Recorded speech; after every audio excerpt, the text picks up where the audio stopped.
Twelfth class के लिए संस्कृत का जो वैसे तो 100 मार्क का है पेपर, लेकिन उसमें जो 10 नंबर का आता है गद्यांश आता है जो चंद्रपीठ से है, वो मैं आप लोगों को आज बता रही हूँ। थोड़ा सा निर्धारित है इसमें, 10 नंबर का गद्यांश दिया होगा, उसमें नीचे कुछ क्वेश्चंस दिए होंगे संस्कृत में, वो आपको इसमें छांटने होते हैं। और उसको छांटने के लिए आपको सबसे पहले ये ज़रूरी है कि आप उसको गद्यांश को बहुत अच्छे से पढ़ लें।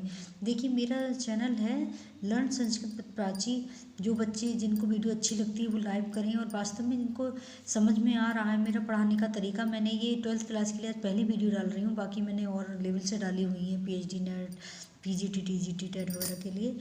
तो आप लोगों के लेवल से ये मैं पहली वीडियो डाल रही हूँ। अगर आपको अच्छी लगे तो प्लीज़ सब्सक्राइब करें। मैं आपका पूरा कोर्स, मैं खुद भी एक संस्कृत लेक्चरर हूँ, इसलिए मैं आपको अच्छे से कोशिश करूँगी कि मैं आपको सब समझा पाऊँ जो आपको समझ में आए, इसलिए उसी को ध्यान में रखते हुए मैं आप लोगों को ये वीडियो समझा रही हूँ। इसके माध्यम से आप लोग क्वेश्चन निकाल सकते हैं। मैं इस तरह बिंदुवार आपको पढ़ाती जाऊँगी हर वीडियो में, 12th का आपका सिलेबस कंप्लीट कराऊँगी। देखिए सातु समुत्थाय महाश्वेताम स्ने निर्भरम कंठे जगरहा, ये चंद्रपीठ का जो अंश दिया हुआ है उसके ही गद्यांश हैं, जो पहला गद्यांश मैं पढ़ा रही हूँ। सातु वह, तो सा यहाँ पर किसके लिए आया है? कादम्बरी के लिए। सा उस कादम्बरी ने, तू तब समुत्थाय उठकर महाश्वेता को इसने निर्भरम कंठे जगरहा, इसने निर्भरम, इसने से निर्भरम परिपूर्ण होकर कंठे गले से जगरहा लगा लिया।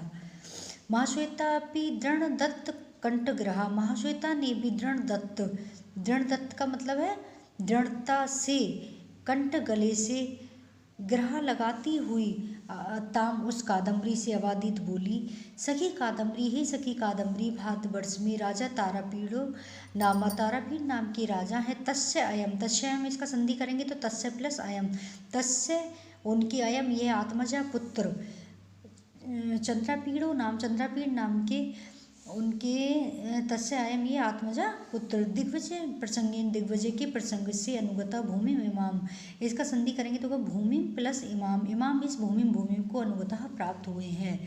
ऐसा चा दर्शनात् चा और ऐस इनके दर्शनात् प्रवृत्ति दर्शन से ही मैं मेरे निष्कारण बंधुताम गता, निष्कारण बंधु भ्रातत्व भाई को प्राप्त हो गए हैं। कथिता चा से इस प्रकार तुम्हारे बारे में बहु प्रकार बहुत सारी बातें प्रिय सखी कथिता कही गई हैं, तथा इसीलिए अपूर्व दर्शनो अयम यह अर्थात चंद्रपीड़ अपूर्व दर्शन, इनको पहले कभी ना देखा गया है। इस प्रकार की इति, इस प्रकार लज्जा को अभी आया है विमुच्य छोड़कर, इस प्रकार की लज्जा को छोड़कर के इनको पहले कभी नहीं देखा है। अविज्ञात शीलम, इनके स्वभाव के बारे में कभी नहीं जाना है। इसी इति इस प्रकार, इति अपहाय संधि होगा इति प्लस अपहाय, इति इस शंका को अपहाय छोड़कर, यथा जिस प्रकार का मैं मेरे प्रति वर्तितव्य तुम व्यवहार करती हो, तथा वैसा ही अत्रापि यहाँ भी अर्थात चंद्रपीड़ के विषय में भी तुम्हें ऐसा ही व्यवहार करना चाहिए। इति इस प्रकार अविदित्य निवेदन किए जाने पर तया महाश्वेता के द्वारा चंद्रपीड़ ने प्रणामम अकरोत, प्रणाम किया किसी कादम्बरी को। कादम्बराम अपनी, कादम्बरी भी सब्रभम का मतलब है लज्जा के साथ या विलास के साथ कृत प्रणाम करती हूँ। महाश्वेता है सह के साथ हमेशा तृतीय व्यक्ति आती है सहयुक्त प्रधान सूत्र से, तो महाश्वेता है से महाश्वेता के साथ परेंग के पलंग पर सपनी व्यक्ति हो गई, आरूढ़ सबने जिसके साथ बैठ गई। ससंभ्रम शीघ्रतापूर्वक परिजन उपनीताया, परिजनों के द्वारा हेम पाद स्वर्ण के पाद से अंकित पीठिकायाम, पीठिका पर चंद्रपीड़ा समुपासितम, चंद्रपीड़ को बिठाया गया, उस पर चंद्रपीड़ बैठ गया। परिजन उपनीतेन, परिजनों के द्वारा उपनीतेन लाए गए सलीलेन जल से कादम्बरी ने स्वयं उठकर महाश्वेता के चरण दो हैं इसलिए द्वितीय व्यक्ति है। ये चरणों को प्रक्षाल्य धो करके, इसमें लिप प्रत्यय है, चाहे उसका मतलब है करके वगैरह इस तरह से, तो प्रक्षाल्य प्रक्ष धातु है, लिप प्रत्यय, प्रक्षाल्य धो करके उत्तरीय कहते हैं दुपट्टे के अंशुक कपड़े से अपमृच पहुँच कर अपने उपसर्ग है, पहुँच कर पुनः पर्यंकम पलंग पर आरूढ़ बैठ गई। चंद्रपीड़ भी, चंद्रपीड़ के भी कादम्बरिया सखी, कादम्बरी की सखी मदलेका ने प्रक्षालवती चरणों को प्रक्षालवती धो दिया। अब ये तो मैंने आपको बता दिया। इसके बाद अब ये आता है कि इसमें कुछ क्वेश्चन पूछे जाते हैं, उनको आप नोट कर लीजिए। मैं कुछ क्वेश्चन बता रही हूँ किस तरह से क्वेश्चन पूछते हैं। जैसे इस गद्यांश में क्वेश्चन बनेंगे, सबसे पहला बनेगा अस्य गद्यांशस्य प्रणेता कहा।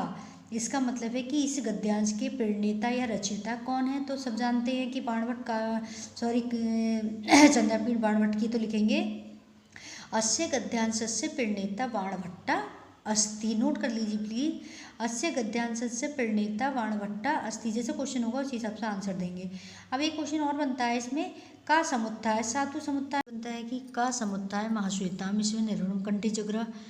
तो इसमें किसने उठकर किया था, सातु समुत्थाय महाश्वेताम स्मरण। सा किसके लिए, कादम्बरी के लिए। तो कादम्बरी समुत्थाय महाश्वेताम इसमें निर्वरम कंठे जगरा। नेक्स्ट क्वेश्चन बनता है, क्वेश्चन आया था कि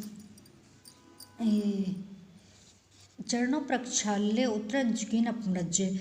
तो जो पैरों को धोया था वो किसने धोया था, तो वहाँ पे का की जगह कादम्बरी आ जाएगी। कादम्बरी ने महाश्वेता के पैरों को धोया था।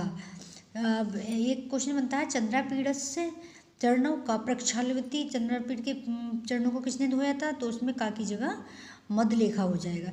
इस प्रकार ये वीडियो मैंने बनाई है, आप लोगों को अगर समझ में आ रही है, अच्छी लग रही है, तो आप मेरी वीडियो को लाइक करें, सब्सक्राइब करें। मैं पूरे 12 तक की आपकी तैयारी करा दूंगी।